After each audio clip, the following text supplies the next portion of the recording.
Hi friends, எல்லாருக்கும் வணக்கம். இன்றைக்கி நம்ம ராஜபாளையம் ஸ்பெஷல் தவால் வடை எப்படி செய்கிறதுன்னு பார்க்கலாம் வாங்க. இந்த வடை ஒரு டீ ஸ்நாக்ஸுக்கு, சாப்பாட்டுக்கு கூட நல்லாயிருக்கும். நல்லா மொறு மொறுன்னு இருக்கும், உள்ளே நல்லா சாஃப்டாகவும் இருக்கும். இதை ஒரு 10 நிமிஷத்தில் நம்ம ரெடி பண்ணிடலாம். இது செய்கிறது ரொம்ப ஈஸி. இப்போ தான் நீங்கள் ஃபஸ்ட் டைம் ட்ரை பண்ணுறீங்கன்னா கூட இது நல்லாவே வரும். மேலே பாருங்கள் எவ்வளோ மொறு மொறுன்னு இருக்குது, உள்ளே நல்லா சாஃப்டாக இருக்குது. சாப்பிட்றதுக்கு ரொம்ப அருமையாக இருக்கும். இதை நான் இப்போ சாப்பிட்டு பார்க்க போகிறேன். டேஸ்ட்டு வேறு லெவலில் இருக்குது, ரொம்ப அருமையாக வந்திருக்கு.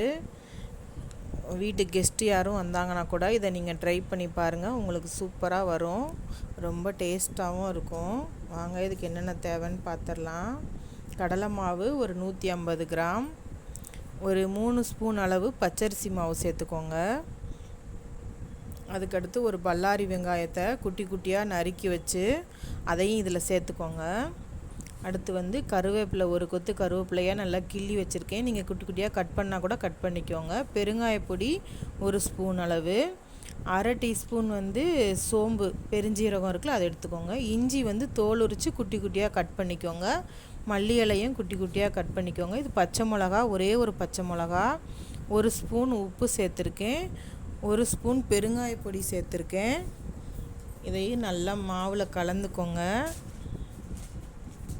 மாவில் நல்லா கலந்ததுக்கப்புறமா அடுத்து ஒவ்வொன்றா நம்ம சேர்க்க ஆரம்பிச்சிடலாம்.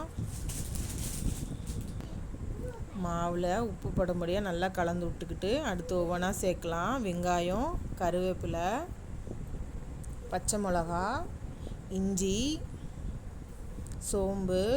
இஞ்சி நல்லா குட்டி குட்டியாக நறுக்கிக்கோங்க. சோம்பு சேர்த்துக்கலாம், பெருஞ்சீரகம். அடுத்து மல்லி இலை. அவ்வளோதான். இப்போ இது எல்லாத்தையும் நல்லா பிசைஞ்சு விட்டுக்கலாம். மாவில் நல்லா பிசைஞ்சு விட்டதுக்கப்புறமா நம்ம ஒரு குழிக்கரண்டி அளவு எண்ணெய், ஆயில், நீங்கள் எந்த ஆயில் வேணால் சேர்த்துக்கலாம். சேர்த்து அதை ஹீட் பண்ணியும் சேர்த்துக்கிட்டா இன்னும் கொஞ்சம் நல்லா சாஃப்டாக வரும் வடை. நான் ஹீட் பண்ணி தான் சேர்த்துருக்கேன், நீங்களும் அது மாதிரியே சேர்த்துக்கோங்க. சேர்த்து நல்லா கிண்டி விட்டுட்டு இப்போ தண்ணி சேர்த்துக்கலாம். நான் 1 கிளாஸ் அளவு தண்ணி சேர்த்துருக்கேன். வடை மாவு பதத்துக்கு தண்ணி சேர்த்து நல்லா கரைச்சிக்கோங்க. ஃபஸ்ட்டு தண்ணி கொஞ்சமாகவே சேர்த்துக்கோங்க. தண்ணி கொஞ்சம் கொஞ்சமாக கூட நீங்கள் சேர்த்துக்கலாம். தண்ணி எவ்வளோ தேவைப்படுதுன்னு பார்த்து கொஞ்சம் கொஞ்சமாக சேர்த்துக்கோங்க. அதுங்களையும் ஆயிலை ஃபஸ்ட்டு ஹீட் பண்ண வச்சுருங்க. இது காஷ்மீரி சில்லி பவுட்ரு. இது கொஞ்சம் கலருக்காக தான்.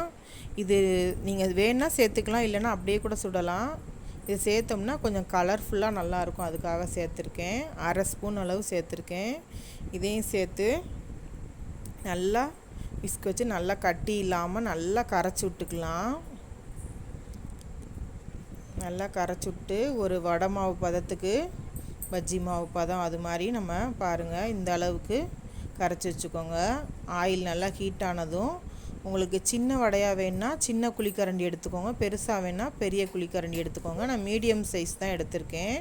நல்லா ஆயில் ஹீட் ஆனோடனே இந்த கரண்டியில் எடுத்து ஊற்றிக்கலாம். இப்படி ஒரு சைடு வெந்தோடனேவே நல்லா மேலே மிதந்து வரும், நிறம் மாறும். அதை பார்த்து ஒரு சைடு நம்ம சிம்லேயே வச்சுக்கோங்க, இல்லைன்னா வடை கருகிரும். சிம்லேயே வச்சு நல்லா வேக விட்டு அந்த பபுள்ஸ் எல்லாம் அடங்கினோடனே எடுத்திங்கன்னா கொஞ்சம் நல்லா வெந்திருக்கும். 2 பக்கமும் திருப்பி போட்டுக்கோங்க. வடை நல்ல வாசனையாக இருக்குது. 2 பக்கம் திருப்பி போட்டு எடுத்திங்கன்னா தவால் வடை ரெடி ஆயிடுச்சு.